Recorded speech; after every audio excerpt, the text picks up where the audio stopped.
The morning started the same way it always did. I arrived early, before most of the crews, while the site was still quiet enough to hear the wind moving through unfinished steel. From 150 feet up, the city doesn't sound like a city yet. It's just a low hum, distant traffic, the occasional echo of a truck gate closing. I poured coffee from the thermos my wife packed for me and watched the sun climb behind the half-built floors. I've learned to like that hour. Nothing is urgent yet. No one is asking questions. The crane is still, balanced, waiting. Mornings like that give you time to notice things. I checked the logs the way I always did. Wind speed, load charts, pour dates. Habit more than necessity at this point. After 34 years, you don't skip steps because you know exactly what happens when people do. The ignition key sat in its slot, warm from the cab heater. A small thing.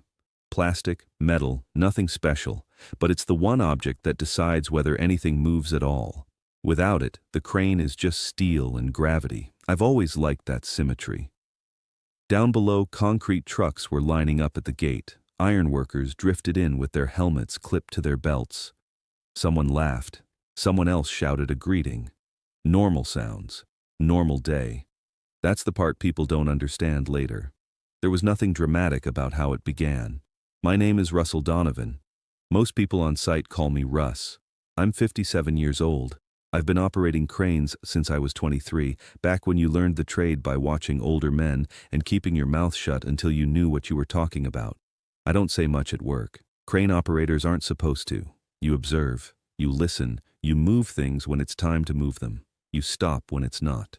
That morning, the project manager was already pacing near the site trailer. Harvey Sterling. New hard hat, clean boots, clipboard held like a badge of office. He wasn't loud. That's important. Harvey didn't yell.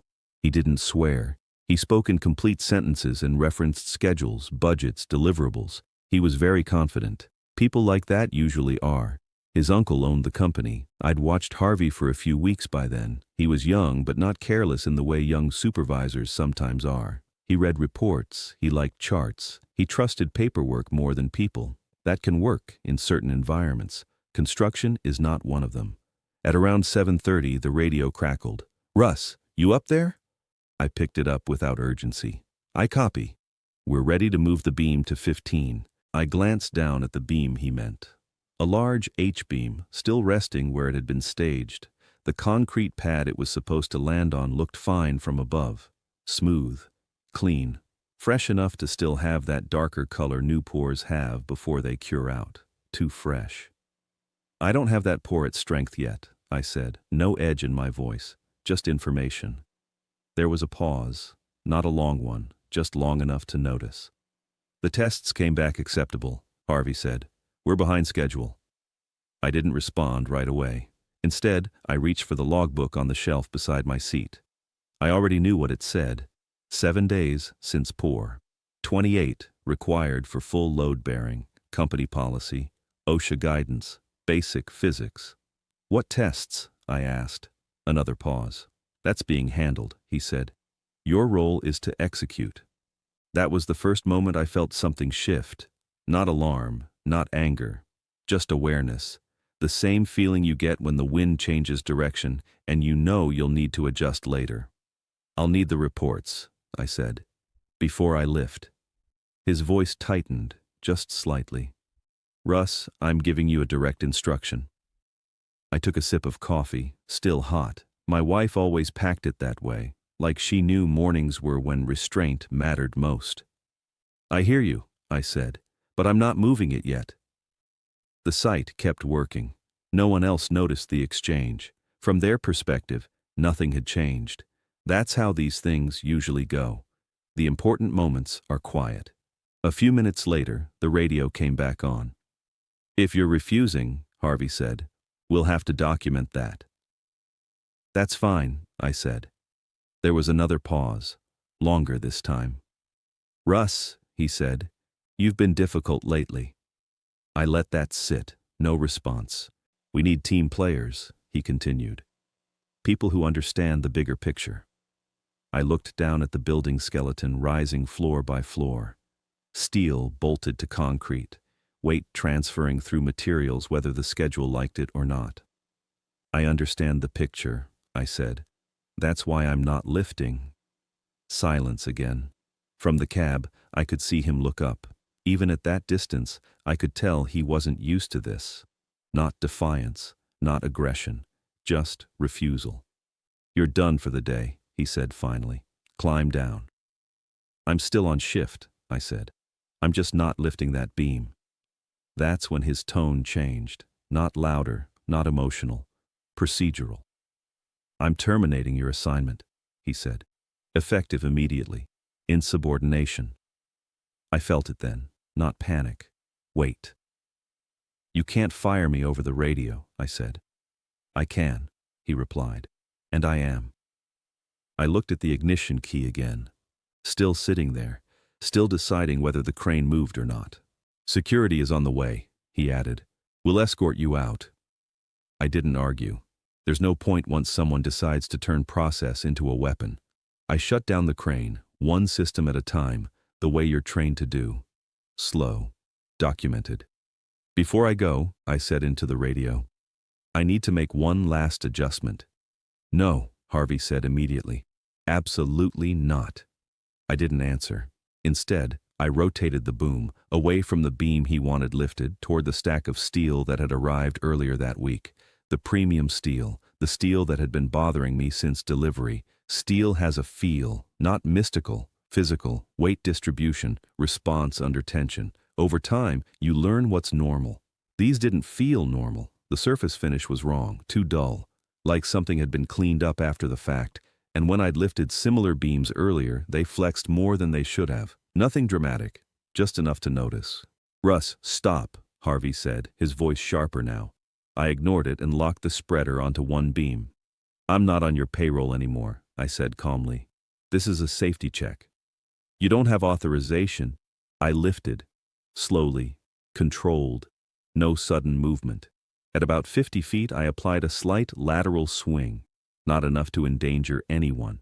Enough to see how the material responded. It bent, not catastrophically, not snapping, just bending in a way structural steel should not. From the cab, it was obvious. From the ground, it was unmistakable. I held it there for a moment, long enough for everyone to see, long enough for silence to spread across the site. Put it down, Harvey said. His voice wasn't confident anymore. It was tight.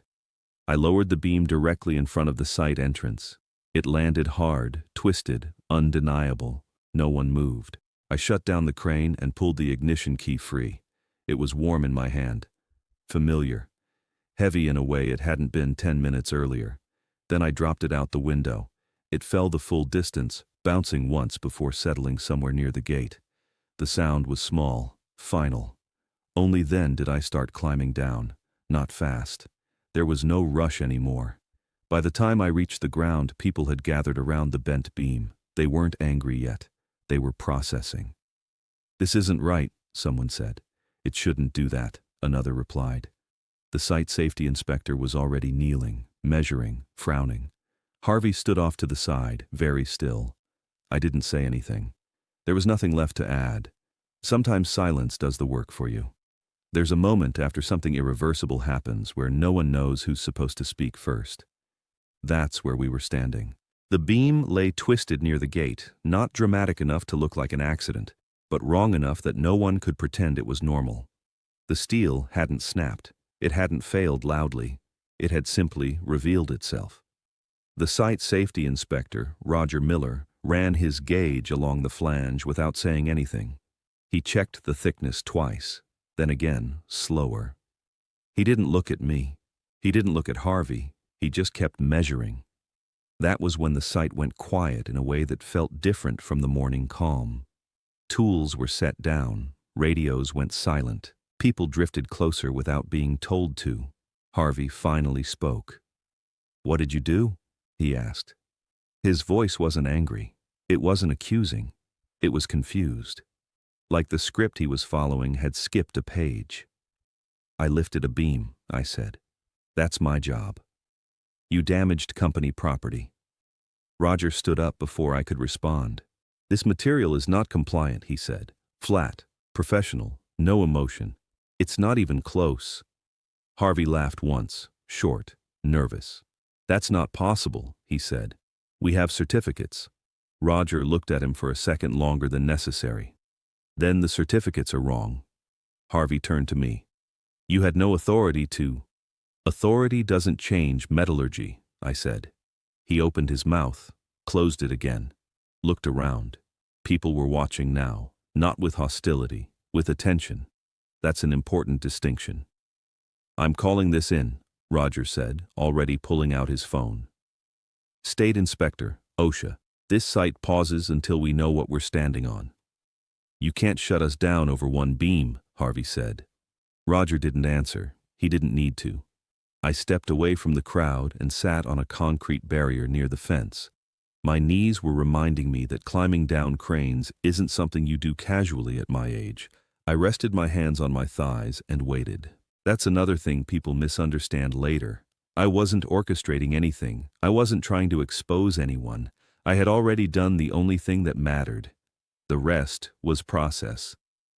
About 10 minutes later, I saw a familiar limp moving through the gate. Norman Clark. I hadn't told anyone on site that I'd called him earlier in the week. Quiet conversations don't need audiences. Norman and I go back years. He used to weld, lost a leg in a trench collapse that should never have happened. After that, he learned to investigate things from the paper side instead of the ground. When I told him something felt off about the steel deliveries, he didn't ask for proof. He asked for time. He nodded at me when he reached the group. No greeting, just acknowledgement.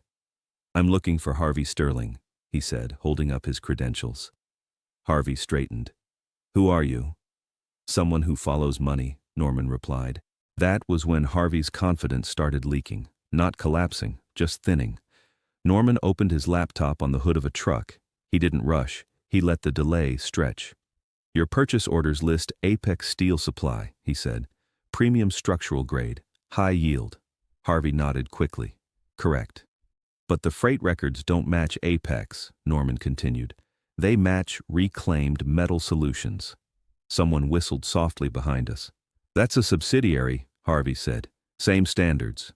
Norman tilted the screen so Roger could see. They specialize in non-structural recycled steel. They explicitly warn against load-bearing use.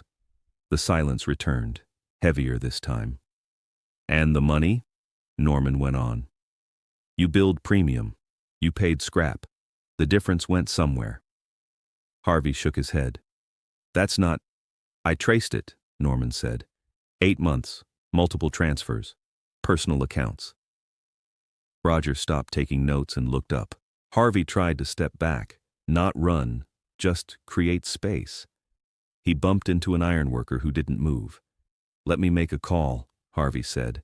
This is being misunderstood. You're welcome to call anyone, Roger said, but this site is closed. Harvey's phone rang before he could dial. He looked at the screen, froze. Uncle Richard, he said quietly, answering. No one tried to listen. No one had to. His face told the story. Yes, I understand. No, I didn't think. He turned away, pacing. His voice dropped, then cracked. Norman closed his laptop. I already contacted federal authorities, he said, not loudly. Given the contracts involved, it was appropriate. Harvey stopped walking. You did what? He asked. Norman didn't answer. He didn't need to. The black SUVs arrived less than 15 minutes later. Clean, quiet. Men in jackets with letters that don't raise their voices. Richard Sterling arrived with them. I recognized him immediately, not from photos, from posture.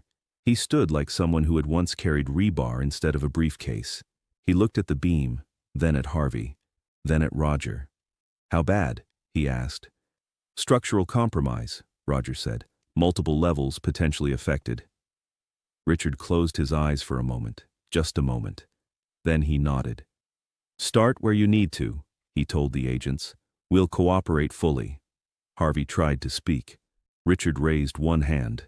Not now, he said. That was it. No shouting, no accusations, just finality. I was asked to give a statement. I did, factual, measured, times, dates, observations. I was placed on paid suspension while the investigation continued. That's standard, no drama in it. At home, my wife listened while I explained what had happened. She didn't interrupt. When I finished, she nodded once. "You couldn't have done anything else," she said. "I know," I replied. "I just don't know what happens next." She refilled my coffee cup. Same thermos, same routine. Outside, the world didn't seem particularly impressed by any of it. The sun still set, traffic still moved, buildings stood.